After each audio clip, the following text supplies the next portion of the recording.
Alright, got the tanks off. What we got, guys? Tab repair. Very common. Tab repair. Very common. This one doesn't rarely break because it's just so thick it's cast into the frame. These are bad about breaking out. It's one reason I like to run a 3.5 gallon tank, because it takes some weight off. Fuel weighs, what, 8 pounds a gallon, roughly?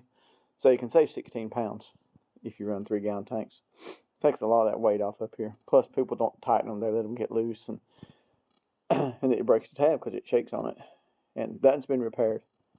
That one's been repaired. I just stuck the bolts back in it. And that's where your clutch cable actually goes. And this is a pretty neat old bike. It's still got the original lock for the wiring harness right here. It's still got the original wiring. That's good, but scary. You see, that's the original wiring. Circuit breakers are up under here like they're supposed to be. Pain in the butt to get to, but you shouldn't need to get to them, right? Speedometer cable runs through the frame neck. Goes back to the transmission. Means that's a 1-to-1 drive. 2-to-1 drive goes to the front wheel. Anyway, pretty much all shovelhead FLs are 1-to-1. Tab repair. Tab repair. It's not uncommon to see that. If it's not been done, you're probably going to need to do it. It's fine. It looks okay. It's actually pretty decent. Probably with that. Might spot weld it some more. Anyway, if I can get a good beat on my TIG, I'll TIG it. But it seems to be holding. It's holding for this guy. You know. Speedometer are rubber mounted. They're isolated. Kind of neat how that's done. Yeah. And these necks, these are mild steel and these are cast. They braze them together, and that's your frame vent. It's kind of neat how they put these things together. That's where your 4-o'clock would be. This one was not stamped for 4-o'clock. You just drop the pin through here. It's got a lock that goes through here, which would be in here. Be your Harley-Davidson lock, which this one's not a Harley lock. But I do have Harley locks that go in there. And it fits down in. It's a big old thick master lock from Harley. Pretty cool.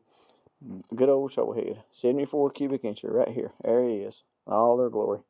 Carb's coming off. Be sold. Carb intake. That's not right. Somebody's made that happen. It's okay, but why? You know, just put the right carb on it. I'll put an S&SE on it. I like them. They run good. They're easy to tune. If you change cams later on, you know, you can tune it with your cam. Hyperchargers, not a fan. It's going away. It will be for sale. I've said that before. But anyway, that's what we got. There's down to getting to the bones of the thing. It's not bad looking. Good old shovelhead. Probably not going to pull that carb off before I have my surgery. There's just no point in it sitting there open. You know, it's good to keep the engine closed up for now. But it's not bad. Not bad at all.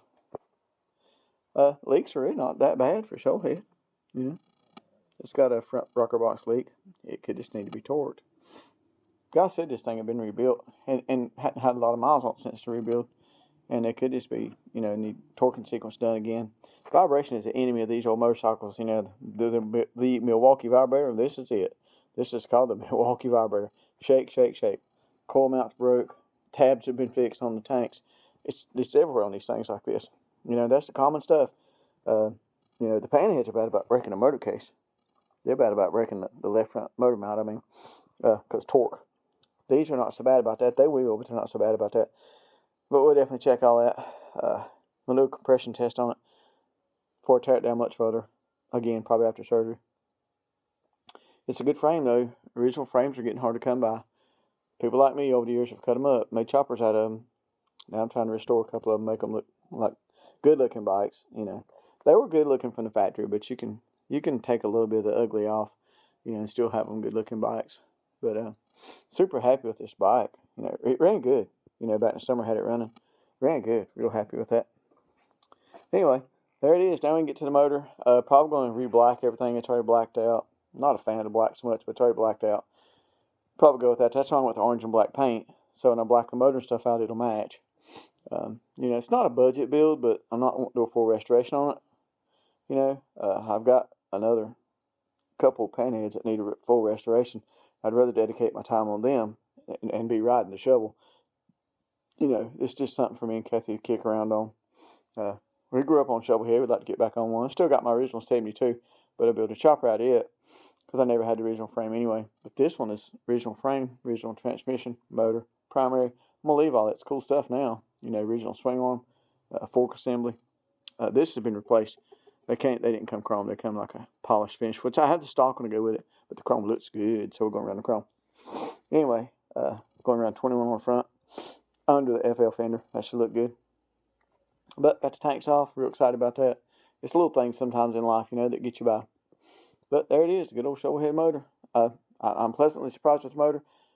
Tabs being repaired does not surprise me. If it hadn't been done, I was going to do it. I may go back over them a little bit, but they look pretty good. Everything looks pretty good. But anyway, that's what it looks like. It's nice to have the original wiring and stuff. That means nobody's never boogered with it, monkeyed with it. They just had to fix stuff like this to keep it on the road, which that's great. That's what you want, just somebody to maintain it. So there it is. That's what they look like without the tanks. And now you can see how the tanks mount down there. Booger to get to down there, and these are kind of a booger to get to too. And that would be for your hinge, for your seat hinge to go up and down. The bunga bunga bunga pogo. That would be for that. That's what that's for. And then your tank bolts would be back here. That's why it's spread out, so it'll pass them. These things are pretty actually well engineered. This is spread out, so the bolt head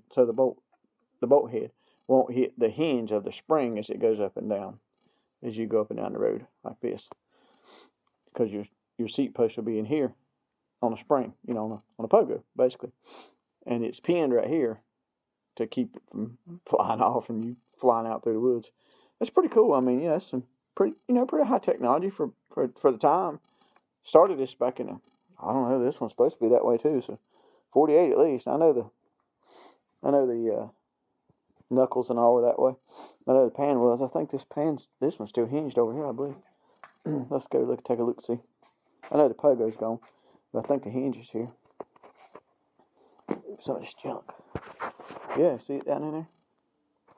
Let's lift that bad boy up. See it lift up? That's going to be hard to do. But yeah, there it is. See, it's the same design. It's a big old cast thing. It's just enough room. And the bolt head's way up in there. Try to get close for that to clear. This stuff goes for big bucks right here. I love those lights. They're so cool. But anyway, that's how it works. And they carry that on up to the 80s, 79, 80. You could get a solo sprung seat, I think they called it. Pretty cool. No, I'm not going to run one. Don't like them. Set you way too high. I don't want to go boinga boinga boinga down the road like a bouncing basketball. Anyway, there it is. It's tore down. All the sheet metals off of it, all the tins. Now, if I was in a hurry, I'd slap that new tank on it and look at it and say, oh, man, it looks great. But we're not going to do that. We're going to paint, regasket, whatever we need to do here. Clean up, we're going to tidy up, make it look good. All right, remember to like, share, and subscribe. Check out my YouTube channel, Mark Booth at Mark's Hot Rod Shop. See ya.